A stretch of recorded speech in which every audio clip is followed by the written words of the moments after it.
ಅಣ್ಣ ಅಣ್ಣ ನಿಮ್ ಅಂಗಡಿಲಿ ಸ್ವಲ್ಪ ಔಸಿ ಕಡಕ್ ಜಾಗ ಕೊಡೋಣ, ಯಾರ ಫಾಲೋ ಮಾಡ್ತಾವನೆ. ಏ ಜಾಗ ಇಲ್ಲ, ಆಚೆ ಹೋಗೋ. ಅಣ್ಣ ಪ್ಲೀಸ್ ಅಣ್ಣ, 1,000 ರೂಪಾಯಿ ಕೊಡ್ತೀನಿ. ಒಂದ್ ಕೆಲ್ಸ ಮಾಡು, ಆ ಕಪಟ್ ಬೇಕು ಔಚಿಕ ಹೋಗು.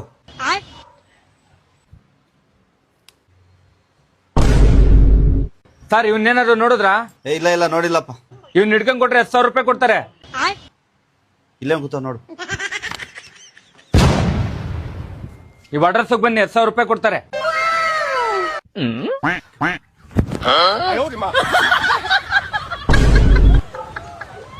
ಲೇ ಈ ತರ ಯಾವಾಗ್ಲೂ ಬಟ್ಟೆ ಕತೆ ಬದಲು ಸುಂಕುತ್ ಕಟ್ಟೆ ರಾ ಕಲೆಕ್ಷನ್ಸ್ ಅಲ್ಲಿ ಬ್ರಾಂಡೆಡ್ ಬಟ್ಟೆ 100 ರೂಪಾಯಿಂದ ಸ್ಟಾರ್ಟ್ ಆಗ್ತೈತೆ, ಅಲ್ಲೋಗ್ ತಗೊಳ್ರು. ಹೌದು, ಇದೇ ಶಿವರಾತ್ರಿ ಹಬ್ಬಕ್ಕೆ ನಮ್ಮ ರಾ ಕಲೆಕ್ಷನ್ ಅಲ್ಲಿ ಮೆನ್ಸ್ಗೆ ವುಮೆನ್ಸ್ಗೆ ಯಾವ್ದೇ ಬಟ್ಟೆ ತಾಳಿ ಬರೀ 100 ರೂಪಾಯಿಂದ ಸ್ಟಾರ್ಟ್ ಆಗ್ತಾ ಇದೆ. ಶರ್ಟ್ಸ್ ಯಾವ್ದೇ ತಾಳಿ ಬರೀ 250 ರೂಪಾಯಿ ಅಷ್ಟೇ. ಟಿ ಶರ್ಟ್ ಯಾವ್ದೇ ತಾಳಿ ಬರೀ 100 ರೂಪಾಯಿ ಅಷ್ಟೇ. Jeans pant starts from 350.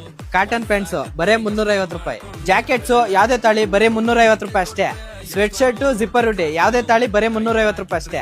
Track pants ಯಾವ್ದೇ ತಾಳಿ ಬರೀ 250 ರೂಪಾಯಿ ಅಷ್ಟೇ. ಶಾರ್ಟ್ಸ್ ಯಾವ್ದೇ ತಾಳಿ ಬರೀ 200 ರೂಪಾಯಿ ಅಷ್ಟೇ. ಶೂಸ್ ಯಾವ್ದೇ ತಾಳಿ ಬರೀ 400 ರೂಪಾಯಿ ಅಷ್ಟೇ. ಯಾವ್ದೇ ತರ ಸ್ಯಾಂಡಲ್ಸ್ ತಾಳಿ ಬರೀ 200 ರೂಪಾಯಿ. ಲೇಡೀಸ್ ಜೀನ್ಸ್ ಪ್ಯಾಂಟ್ ಬರೀ 250 ರೂಪಾಯಿ. ಟಾಪ್ ಟಿ ಶರ್ಟ್ ಸ್ಯಾರಿ ಯಾವ್ದೇ ತಾಳಿ 100 ರೂಪಾಯಿ. ಲೆಗ್ಗಿನ್ಸ್ ಬರೀ 150 ರೂಪಾಯಿ. ಜಾಕೆಟ್ ಜಿಪ್ಪರ್ ಸ್ವೆಟರ್ ಯಾವ್ದೇ ತಾಳಿ ಬರೀ 250 ರೂಪಾಯಿ. ಕುರ್ತಾ ಡ್ರೆಸ್ ಪ್ಲಾಜಾ ಬರೀ 200 ರೂಪಾಯಿ. ಯಾವ್ದೇ ತರ ಸ್ಯಾಂಡಲ್